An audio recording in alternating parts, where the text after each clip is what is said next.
File item number 24, AB 2622. Nazarian, this kind of looks like my bill. Well, I take the lead from my good senator. And thank you again for accommodating, and I do apologize to some of my colleagues who are sitting behind me. My key witness here has unfortunately had an accident recently, and so wanted to make sure that we weren't keeping her waiting here very long. No problem. First and foremost, I'd like to accept the suggested amendment noted in comment 5 of the committee analysis. AB 2622 takes a modest approach by extending for 3 years the existing lead county system and aircraft valuation methodology. This bill also codifies some helpful procedures that will streamline required filing requirements for the airline industry, reduce workload, and decrease multiple layers of inquiries and problems. 1 second, Mr. Nazarian, just to establish a quorum. Secretary, call the roll, please. Hertzberg. Here. Hertzberg present. Wynn. Here. Wynn present. Bell. Here. Bell present. Hernandez. Lara. Morlock. Morlock present. Pavley. We have a quorum. Please proceed. Absent a uniform codified methodology and the lead county system, each county and airline would have to deal with multiple filings and audits, face assessment uncertainty, and potentially increase administrative costs. In addition, this bill changes the representative period methodology to better assess and reflect the carrier actual tax nexus. Ultimately, AB 2622 ensures fairness and accuracy both for assessors as well as taxpayers. It is imperative that counties continue to assess aircraft in an administratively efficient and accurate manner, as these assessments translate into approximately $80 to $90 million in revenues a year for our local and, most importantly, for our schools. I respectfully ask for your aye vote and look forward to working with stakeholders as I have for the past year and a half to ensure that the taxation of aircraft is done in a fair and responsible manner. With me is Ms. Kristen Spears, President of the California Assessors Association. Thank you. Thank you. My name is Kristen Spears, and I am the president of the California Assessors Association and Placer County Assessor. I do want to thank you and thank everybody for hearing this matter sooner as opposed to later today. The responsibility of the county assessor is to appraise real and business property on a fair and equitable basis. That's not our goal, that's our constitutional responsibility, and we do that. The California Assessors Association supports Assembly Bill 2622.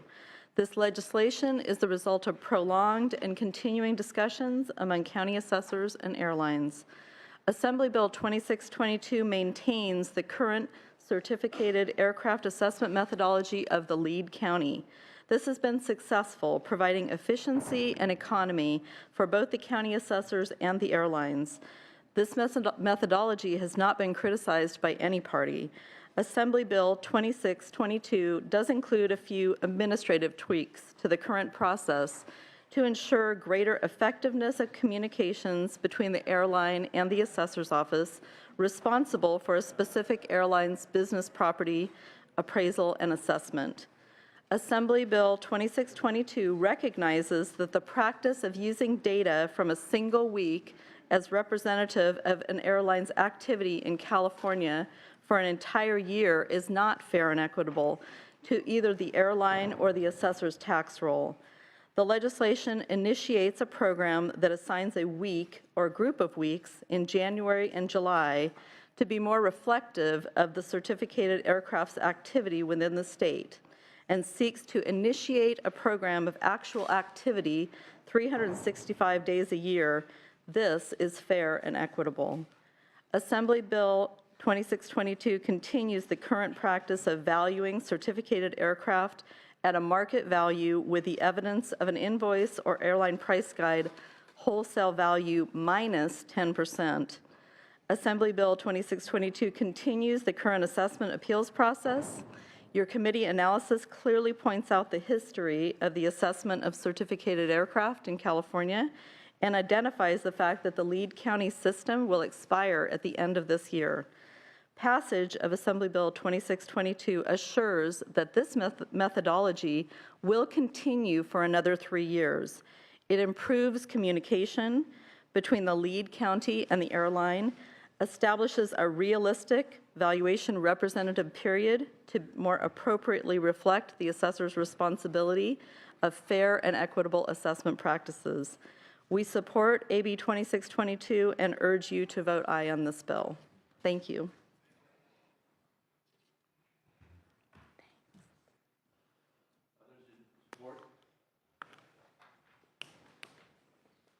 Mr. Chairman, members, John O'Malley on behalf of Delta Airlines. We strongly support this legislation as drafted.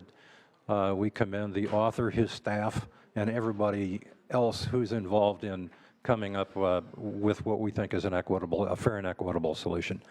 We urge your aye vote. Thank you. Thank you. We appreciate all of the work and many hours that the author and his staff have committed to this measure. While we do have some remaining issues in the bill, we would urge that you move this bill out so that our conversations can continue. Thank you. Thank you. Christina Lockey with the California Special Districts Association in support. Betsy Hammer with the California State Association of Counties here in support. Tim Taylor on behalf of Airlines for America. We are currently working with the assessors. There's a framework of negotiations that are ongoing. And while we are neutral on this bill, there are many provisions that we do support. We're very appreciative of the author's efforts and those of the chair, and we urge an aye vote. We're very hopeful. Thank you. Good morning, Mr. Chair and Senators. Rosanna Carvacho here on behalf of the Alameda County Board of Supervisors in support as well. Thank you. Thank you. Opposition? Questions from the members? Questions for Mr. Morlock? Huh? On this bill? You've got SB 1329 that you worked real hard on. I want to know what you're doing. We're trying to reach an accommodation with all the folks. So Nazarian's got a bill. It's mirrored to my bill. It's simply an extension of what the history has been, so that we have vehicles in discussion, and there's discussion among all the parties to try to come up with a solution that will hopefully resolve before the end of session. If not, what we're doing is kicking the can down the road, just like we did last year with Mr. Nazarian's bill and what we're doing with my bill. Doesn't matter which bill goes forward, but if we don't reach it, there's basically a process in place that is acceptable to folks, but not preferable. And so what we're trying to do is to ultimately solve this problem that's been sitting around for decades. And this whole lead agency thing was just simply an interim step to try to fix it. And hopefully we can, once and for all, get this thing done and not have to look at it again and get it done right. So that's what's happening. This is just a process that allows the negotiations to continue to go forward between the houses. You're happy with it? I'm happy with it. Yeah, it's the right thing to do. It's how we got to do it. And we got a good author. And he's right downstairs from me. So if he's got in my office in LA, so if there's a problem, I just run downstairs and we discuss it. Do we have a motion on this? Anything further? Anything further, Mr. Mazzari? Who would have known a bill that we started working on last year was going to be so dramatic and take so many twists and turns? But I respectfully ask for an aye vote, and I appreciate the opportunity to work together over the course of the last 2 years on this issue. We'll get it done. Moved. Secretary, call the roll. Hertzberg? Aye. Hertzberg, aye. Wynn? Bell? Bell, aye. Hernandez? Laura? Morlock? Morlock, aye. Pavley? You have 3-0. 3-0. Hold it open. Thank you so much, Mr. Nazarian. Thank you, Mr. Chairman. Appreciate it. Okay. In file order, Senator Hill, SB 994, file item number 1. Do we have a, just in case people have to leave, let's call the consent. You want to move that, Senator Morlock? Senator Morlock moves the consent calendar. That's file item number 9 on consent. Anything else? Number 16. And file item number 16 on consent. Secretary, call the roll. Hertzberg? Aye. Hertzberg, aye. Wynn? Bell? Aye. Bell, aye. Hernandez? Laura? Morlock? Morlock, aye. Pavley, 3-0. 3-0 on consent. Senator Hill, 994. Thank you, Mr. Chair and members. Earlier in the year, this committee voted unanimously in support of Senate Bill 957, allowing healthcare districts to use design build. That bill was amended coming out of this committee to only apply to healthcare districts with hospitals. The amendment inadvertently left out 2 healthcare districts in my and Senator Allen's Senate districts that are planning construction projects for buildings that will serve seniors and people with disabilities. Peninsula Healthcare District and Beach Cities Health District need design-build authority to save taxpayer dollars and expedite the design and construction process. I would respectfully ask for an aye vote, members. Thank you. Those in support?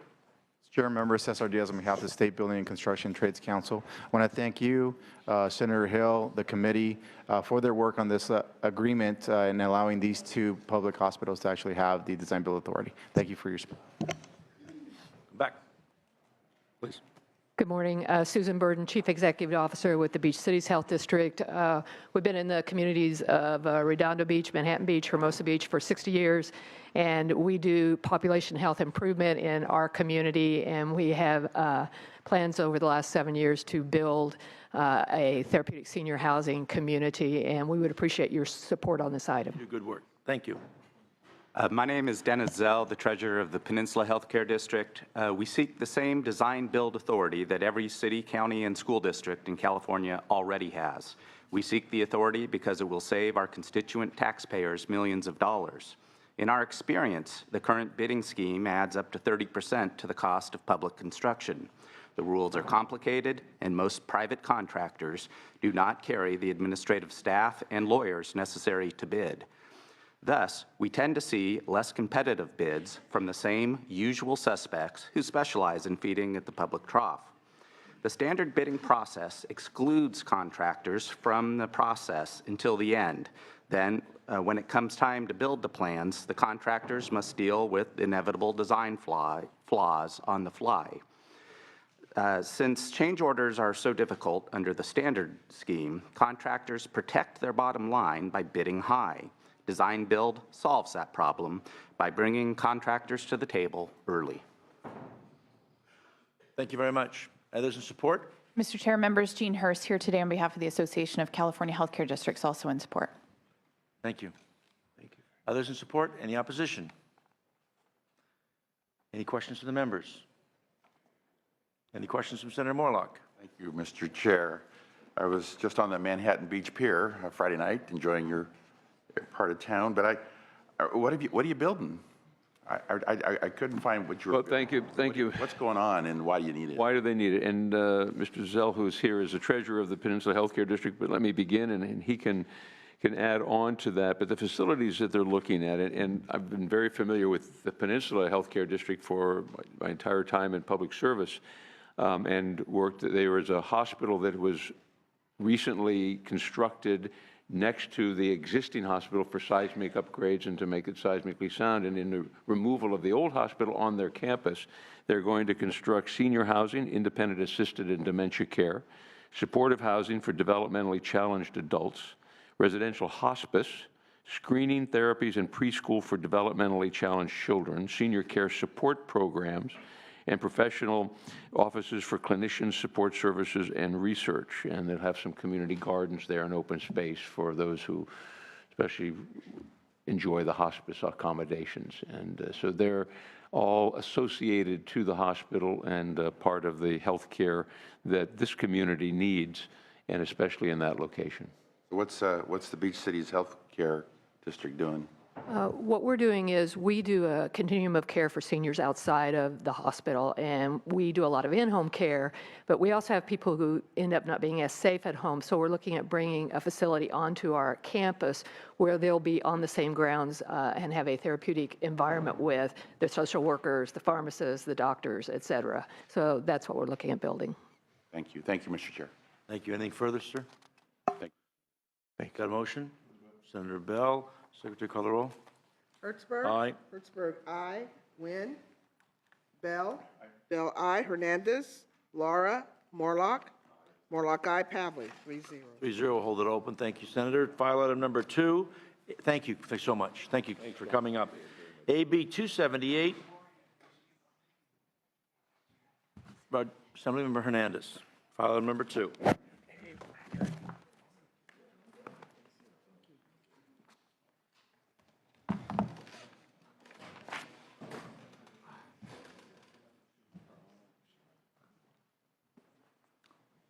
Mr. Chair and members, I'm presenting AB 278 on district-based elections. This area of election law is very important to me, and I have demonstrated commitment to advance these policy improvements in this area. In fact, I've authored legislation in this area every single year that I've been here in Sacramento. AB 278 is a comprehensive policy proposal. This bill before you accomplishes the following. One, the bill broadens the applicability of Senate Bill 493, the Canal Bill, to allow all city councils, regardless of city's population size, to adopt the district-based election method directly instead of going to the voters to seek that change. In the event a city council chooses not to adopt a change in the election method and instead seek voter approval, the approval of the district maps would occur after the voters have approved changing to district-based elections, not concurrently. This is similar to how the map adoption process is envisioned to work under the Canal Bill, which was approved by the legislature last year. The decoupling of the question of whether a city should convert to district-based elections and the approval of the maps allows for two very important things. Voters are better able to focus solely on the main question regarding the need to change the election method, and saves money, as the drawing of the maps matters most when voters have approved changing to district-based elections method. I have worked diligently to address all the issues raised by the opposition to this bill over the last 2 years. I have worked with my Senate colleagues to be responsive to the concerns as well. I believe it is important to advance one united policy position on district-based elections to send to the governor. AB 278 advances a more fair, comprehensive, and balanced process to the potential adoption of district-based elections. This is a Latino caucus priority bill. I respectfully ask for your aye vote. Thank you. Support? Adam Ledmont from the ACLU of California, in support. Thank you. Others in support? Opposition? Questions from the members? Bill has been moved by Senator Bell. Question by Senator Morlock. Mr. Chair, I know you've probably immersed yourself. We've got 3 bills on this subject today. I know. How does this compare to AB 2220, and then any insights? And then the one, well, the Chairman Marco Lee Thomas has one deals with special districts, so that's narrowly focused. That's different, so that's okay. These two, the only difference is the issue on the voting on the maps or something, your definition of that after the fact, that's it. So the other AB that you're referring to is exactly the replica of my bill with one difference. My bill allows for the maps to be introduced after the voters have approved going to district-based elections. So that's a cost only subsequent to the voter approval of going districts. So I speak to the maps section. His bill is silent on the map section. So then the governor would sift it out, vote? Well, I mean, honestly, we should be sifting it out. That's the problem. I mean, it's a challenge in terms of the members getting together and what you got to do. Well, normally what you do in these situations is either A, one lives and one dies, or you double join them for the governor, or the other alternative is you saw it in half. You take one piece, you take another. So your bill is the piece that deals with the map piece, and the other piece could be Cooper's, could be dealing with something else. You know, that's the unfortunate art of this business in the current structure of the rules. You know, so that's our circumstance. And I haven't had a chance to kind of poll the members on this thing, so we got both bills up and in file order. So we're going to hear Cooper later on. We'll see how it goes. I haven't been able to get them together. Okay. You know, so we'll punt it to the governor, I guess, if they pass. That's the truth of the matter. Thank you, Mr. Chair. Always give it to you straight, sir. The bill is simply a tool to implement civil rights in California, so in terms of elections. So I support the bill. It's a tool that we need to have to implement fair civil rights laws. Are you going to support the other one too? Sure. Anything further? I think for the edification of the entire committee, I think it's important that you know, Senator Morlock, I appreciate your curiosity. I've been working on this bill for the last 5 to 6 years. This bill was a mandate bill last year, and the years prior, it was always a mandate bill. If you were a city of 100,000 or greater, you had to go to district-based elections. I wanted to be amenable, and I wanted to work with the Senate leadership, and so Senate Elections Chair, Mr. Allen, last year said, I can't support it as a mandate, I'll support it if it's permissive. To me, that was Plan B, and that was obviously, it wasn't as strong, but in the efforts to advance civil rights and the Voting Rights Act, I figured, let's get our foot in the door. Let's at least give cities the option to do this. When I came to the Senate, it came as a mandate bill. The then author, MALDEF, wanted me to make it a permissive bill before it even left the Assembly. Their communications to me said, we don't think it'll ever move as a mandate bill, and it did. When it got here, they were unhappy that I kept it a mandate bill and continued my communications with the chair of elections and with leadership, the pro tem's office, that they withdrew their sponsorship, and then they ran to the same replica bill, and they took it to another member. So that's what's going on here, but this is a bill that has been working before us for the last 5 to 6 years, to be candid. So I respectfully ask for your vote. I've been working on this bill for 6 years. The only thing I would just share in terms of the committee, for reasons that I never investigated yet, or have not investigated, when you look at the support of this measure versus the competing measure, this has support of the ACLU and the opposition of the League of California Cities Riverside County Division, and the other measure has support of MALDEF, League of California Cities, Cities Clerks Association, Cities of Fontana and Rancho Cucamonga, Lawyers Committees for Civil Rights, League of Women Voters, California, League of California Cities Los Angeles Division, League of California Cities Riverside Division. I guess we'll ask them when they come and support this what their reason why one supported one, not the other. That'll maybe help guide us on this measure. Bill's been moved. Secretary, call the roll. Hertzberg? Aye. Hertzberg, aye. Wynn? Aye. Wynn, aye. Bell? Aye. Bell, aye. Hernandez? Laura? Morlock? Morlock, aye. Pavley? 4-0. 4-0. Okay, thank you very much, sir. We'll keep that roll open. File item number 3, Bonta. Is Mr. Bonta here? There he is right there. AB 366, another tax man. Thank you. Hi, how are you? Hi, guys. Okay. File item 3. Thank you, Mr. Chair and colleagues. I'm pleased to be able to present AB 366 to you today. It would allow the city of Alameda the ability to submit to the voters in a future election an increase in the sales and use tax rate of no more than ½ cent after January 1, 2017. California law states that the combined rate of all district, that is city and county taxes imposed in any county, shall not be more than 2% higher than the state rate. With the passage of Measure BB in Alameda County in 2014, we hit that cap. And the city of Alameda's combined tax rate is now 9.5%, with no room for a local city of Alameda voter-approved tax measure to provide critical city services. The city faces quite a few fiscal pressures and challenges due to the fact that it is an island with only limited means of ingress and egress. There are many. Why I got an amend? Why can't you do this through the normal process? Thank you, Mr. Chair. You knew that question was coming. I knew you would ask that question. No, you didn't. And I love that question from you. I would be disappointed if you didn't ask me that question, Mr. Chair. Right. You had this issue last year. Why at the last minute? Why couldn't you have done this before? And why is it necessary, and what's the delay? Thank you. So here's what happened, Mr. Chair. We hit the cap in the city of Alameda in 2014. We recently hired a new city manager in the city of Alameda, and with direction from the city council. That's the new city manager? Yes. We sure had a horrible one before. No comment, sir. That'll get better.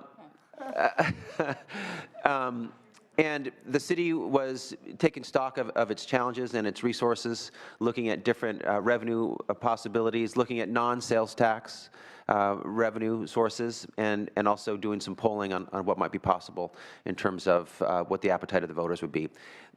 It wasn't until late March that that work was completed. It was past the deadline to introduce a bill this year. And we need a bill this year because we need up to 18 months to be able to reach out to voters, do voter education, have town halls, talk about what the challenges are in the city, talk to businesses about how the revenue will be used. So I understand. It's not going to be for, this cap is just not for a measure that's going to be on the ballot in 16, right? It's not. It is not. It wouldn't take effect till 2017, January 1, so Right. it wouldn't be for this I know year. that. It would be for 28. But so if that's the case, it won't take effect till 2017, and if you're going to put this on the ballot, you're going to put it on the ballot, some measure for tax revenue generated will be in 2018. Correct. That'll be probably November of 2018. Correct. Correct? Potentially. Could be June. Could be June. But it would be June or November. So if we say this bill doesn't pass out of your committee today, and we introduce it January of next year, it wouldn't come into effect until January 1, 2018, and it would need to be on a ballot by June at the earliest or November at the latest. That is 6 months or 9 months, not the 18 months that we have determined that we need to do the polling and the outreach and the education to have a successful measure passed. We did try to put a measure on in the recent past in June of 2012, Measure C, and it did not have the ramp up that we were, that was before we hit the cap. A different time, and we didn't have that 18-month ramp up, and I think the results speak for themselves. So we want to do a better job of working with the community, working with voters, working with our businesses, and we think 18 months is what we need. So I wish it weren't a gut and amend. I, like you, do not prefer this method, but we think based on the timing, it's necessary. Others in support? Happy to at Alameda, by the way. Thank you. Yes, I have with me the City Manager of Alameda, Jill Kaimak, and also the Assistant City Manager, Liz Warmerdam. And I'd like to ask this committee to pass in this legislative session, AB 366. As Assemblymember Bonta said, we started looking in January and February of how can we deal with some of our structural financial imbalance. I was hired in March, and so it's been 4 months, and we started looking at the sales tax and a UUT.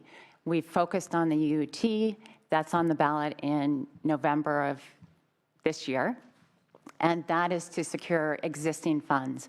But the city of Alameda has, not only is it like every other city that has deferred infrastructure improvements that we need additional funding for, but as Assemblymember Bonta said, we're an island, and we're a flat island in a very low elevation. And so we also, in 1997, got naval base closure, and so not only did we lose 14,000 jobs, but we have half of our island is subject to flooding with sea level rise. That land does not come with levees around the edge to protect it, and so we have significant infrastructure improvements on the levees to protect us from flooding. We also have significant infrastructure needs out at the base that run $500 million or $1 million an acre. About 1,100 acre property of your 3,300 acre island, correct? Right. And the flooding, if you look at the flood maps for sea level rise, it's scary. So we also have levees that on Bay Farm Island that need improvements, and we have storm drain improvements that the storm drains are actually lower than the sea level. You have a utility tax on your ballot in November? It's an existing utility tax, and we are modernizing the language. We're not increasing the tax rate. And so we're basically securing that and trying to expand that into the future. Any other taxes on the ballot there in the county?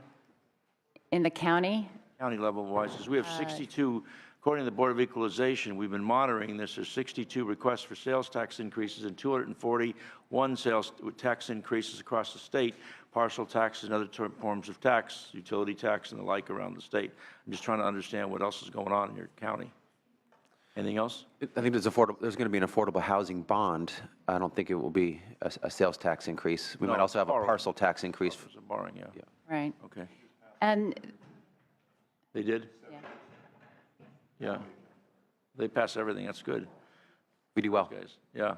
Okay. Any others in support? Okay, thank you. Any others in support? Any opposition? Questions? Move the bill. Moved by Senator Bell. Any other questions from the senators? You close. Thank you for answering the questions. I appreciate it. Yes, thank you, Mr. Chair. Thank you for your questions. Thank you for the dialogue. I really appreciate the consideration by my colleagues and the chair. And thank you to the staff for your Thank you, assistance and with the bill as welcome well. aboard in Alameda. Thank you. They need you. Respectfully ask for your aye vote. Thank you. Thank you. This is due pass to the floor. Motion by Senator Bell. Secretary, open the roll. Hertzberg? Aye. Hertzberg, aye. Wynn? Wynn, no. Bell? Aye. Bell, aye. Hernandez? Laura? Morlock? Morlock, no. Pavley? 2-2. 2-2, hold that open. Thank you kindly. You have other measures here, too. I know, because I'm getting calls. I do. I have You do. 1575 and 2031. Whatever's your You pleasure. guys, you and your buddy Wood are the dopers around here. You guys always got your marijuana stuff. Which one's the next one? Is that the 1575? Sure, happy to take that one Is that next. the next one up? File 7? And then you have file 10. 2031.